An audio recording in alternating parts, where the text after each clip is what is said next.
Don't be shy, 'cause life won't bring you down too far.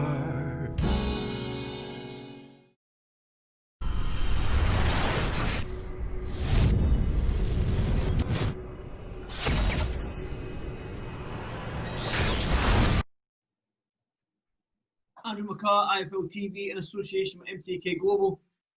I've got to say, I'm always happy to speak to my brother across the pond, Ray Savage Ford, Raymond Ford. Ray, it's been a long time coming. I follow you on Instagram. I see your Instagram stories. You're always in the gym. Every single post is you in the gym. You're hitting a bag. You're doing pads. You're sparring. You're hitting the roads, doing your road work. I mean, you train like no other. Have you trained extra hard? Have you trained extra hard for this fight, or is this just the same old, same old? I tried to do as much as I could. I feel like my last camp for my last fight was the best camp, but I feel like I did enough this camp to be in the best shape as possible. I trained as many times as I could. You know, usually I used to train 3 times a day, going back and forth to the gym. But since of the corona and things like that, the gym's hours is a little different, so I had to really work around that. But I still got the work that I needed to put in. Good stuff. Well, I've got to say, like we spoke a little bit before I pushed record that we're both in our hotel rooms. We're not allowed to leave. You've got a fight on Saturday. I've got a show on Wednesday. The show's actually on Wednesday night here in the UK because we've got a Friday night and a Saturday. Wednesday, Friday, and Saturday here in the UK. So, but like, how are you coping with this whole sort of new way of fight week when you've got to get locked in your room, you've got to get tested. You know, you're not allowed to leave your room. You're not allowed to leave the hotel. I mean, how are you coping with all this? I mean, it's different, but this is what I gotta do. I gotta get paid, so I'm gonna go through whatever I gotta go through in order to get paid, so I can provide for myself and my family and things like that. So, yeah, it's definitely different though. I've just been in the room watching TV. The hotel room looks better than mine anyway.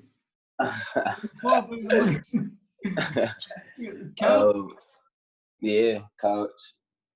Yeah, it's all right. It's a nice little room. Did Eddie get you the penthouse? Not yet. But yeah, I've been playing the game, and yeah, that's basically it. Sleeping a lot, so. Yeah, I'll be sleeping very, very soon. But let's talk about your opponent, Eric Manriguez. We spoke a little bit off camera as well that we said that Otha Jones had fought him, who's one of the top prospects out in the United States. Yeah. I mean, are you going to use that fight with Otha as a sort of yardstick to see where you are in your career, or are you just going to just do your own thing? Nah, you know, I'm doing my own thing. I don't pay attention to what nobody else do in nobody else's career. I'm a different fighter, so I gotta do what I gotta do. I'm always gonna do it right for it though. So. Definitely. I mean, but the fact that you're fighting in front of no crowd and stuff like that, I mean, you're starting to get used to the professional ranks now. When you're fighting at Madison Square Garden, you fought at the Talking Stick Arena in Arizona, you fought in Nottingham, and there was a small crowd as well. I mean, you're just getting on that sort of cusp of building this huge fan base, and now all of a sudden there's going to be no fans there. How are you? How's your mindset going into this fight, knowing there's going to be no crowd? I mean, you are a very good amateur, so you're probably used to it in that sense, but you were just sort of on that trajectory of gaining more and more fans, not just in the States, but here in the UK. So how are you coping with that?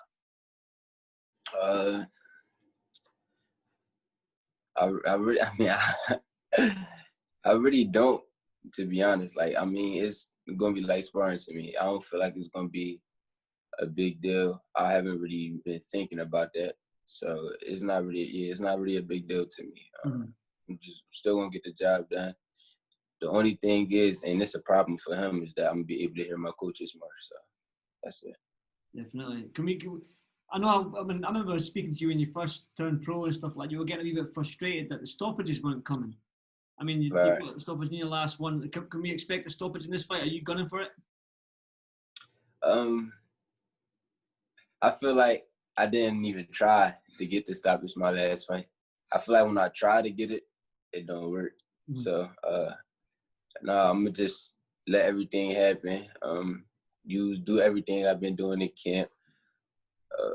break them down to the body, do a lot of different things. Show the world a different side of me that they've never seen yet. And yeah, I'm not gonna try to get them out of there though. I'm gonna set up good shots. Definitely gonna catch them with some good shots. And if I hurt them, then that's when I'm gonna go get them. But if he's not hurt, I'm just do what I do. Definitely, Ray. I think that with all this, like this new sort of way of how fights are coming about, we've seen some young prospects in the UK get matched quite tough now because of we can't fly fighters in from the Eastern European countries and whatnot. So for you as a prospect coming through, if Eddie Hearn or somebody like Kevin Mooney was to say to you, right, Ray, this is it, it's time to step up now. You've served your apprenticeship, so to speak. It's time for you to step up. Are you ready for that? Are you ready to step into the sort of like mid-level names in your division, whether it be super bantamweight or featherweight, or whether you're going to come campaign? Most definitely.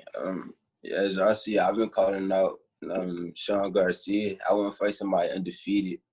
I want to put my undefeated 0 record on the line with somebody else and get some. I'm like, cause I'm getting tired of like going through the comments and people trying to bash us for fighting dudes with a lot of losses or whatever, these opponents, even though that's what I'm supposed to be doing at this time. But yeah, I'm definitely ready for a step up. I don't care whoever. I'll fight anybody. This is what I get paid to do. I'm a fighter. So that's what I do. That's the best attitude to have, Ray. Do you know what I mean? And I want to talk about Shawn Garcia because I think I've done an interview with him referencing Shawn. He's Ryan Garcia's younger brother. Right. I mean, he's undefeated like you. You're 2 young prospects coming through. We've got 2 fights on this card on Wednesday with 2 4-0s fighting each other, 11-0 and a 7-0 fighting each other. So for you and Shawn Garcia, normally we would probably wait for you two to get to like a minor fringe world level stage before you fight each other. But are you ready for that fight now? Is Shawn ready for that fight now? Have you had any word with Shawn on social media or anything like that? Yeah, we've been talking on social media, but we actually sent him a contract. Oh, who's that? Yeah, they told me. I didn't even know that they sent him a contract.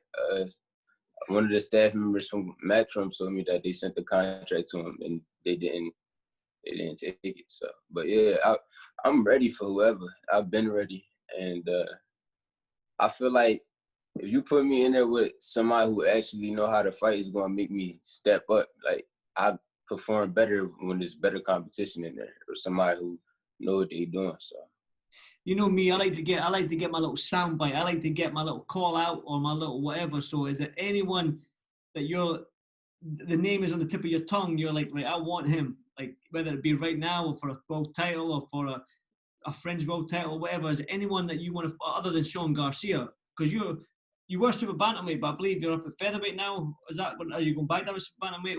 What's the script with that? I don't know if I'm going to stay at featherweight or go back down to super bantamweight for a title. I feel like I probably only have 2 fights at 122. It's for the title eliminator or the world championship and the world championship, the actual belt. So,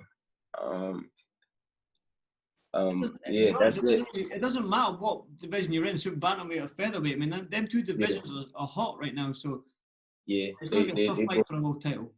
Yeah, they both cool divisions, but I would want to fight the dude from Top Rank who throw a lot of punches. What's his name? The Mexican guy, Navarro? Yeah, Navarrete. Navarrete, yeah. Him. You got Josh Warrington. So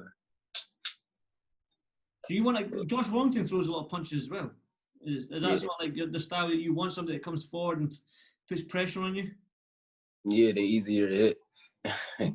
I mean, they'll take a lot of shit, but I mean, they can only take it for so long. I doubt they'll be able to take flush, clean, fast punches to the chin for 12 rounds straight. So, I mean, a lot of dudes that they be fighting, they break them, but I got a different mentality. I feel like you can't just get in there and throw a lot of punches and expect me to break, because I'm going to punch back regardless. And I'm going to catch you. So, The thing I is, mean, Shakur Stevenson was after Josh Warrington as well. So, are you willing to come to the UK? Like, hopefully, fingers crossed, it's one day soon that this is all lifted and you can come back over here.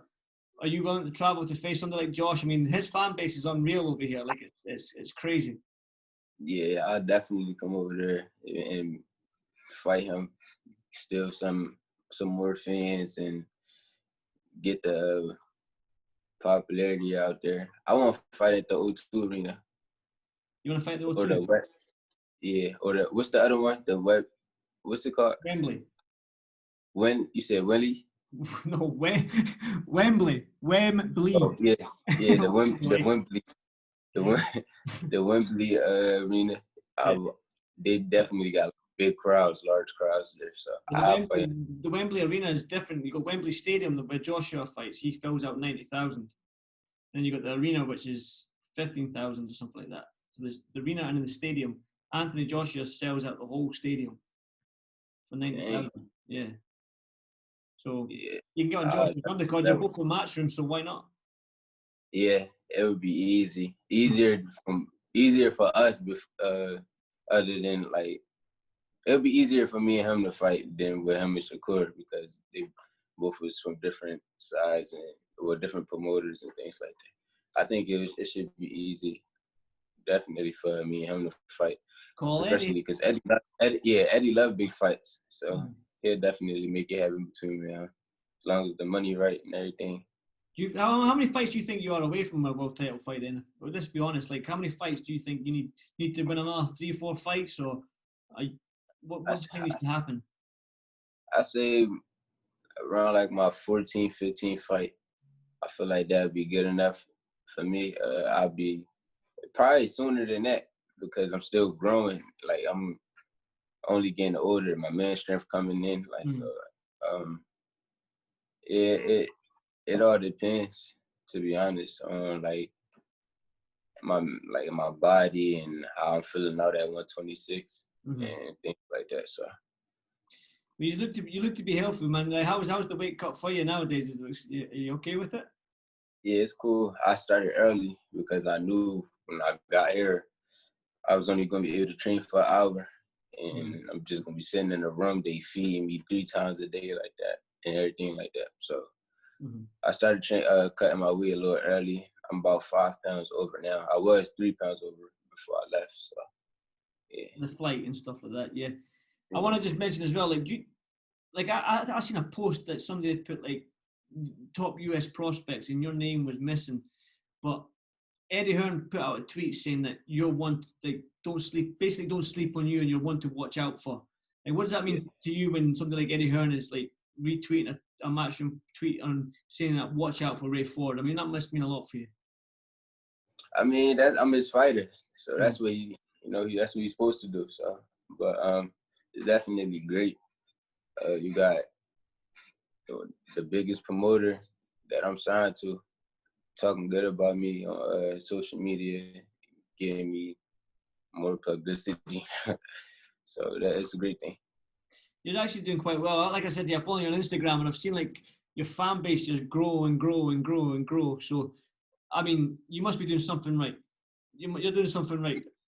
Yeah, I just been self-promoting, doing a lot of things on training, posting videos, and just interacting with my fans a little more, going live a lot more now. So I'm doing a lot of things just to put myself out there. And that's the best way to be. And Eddie Hearn will probably tell you that anyway. Like, self-promotion is the best promotion. So keep doing what you're doing. Ray, like I say, like, you've got a tough fight ahead of you on Saturday night. We'll be watching. I don't know if it is on Sky Sports over here, but fingers crossed it is, because it'll be a late one. But at least we get to see you fight. For all the UK fans that haven't seen you fight, tune in, because I've seen you fight 4 or 5 times now, I believe.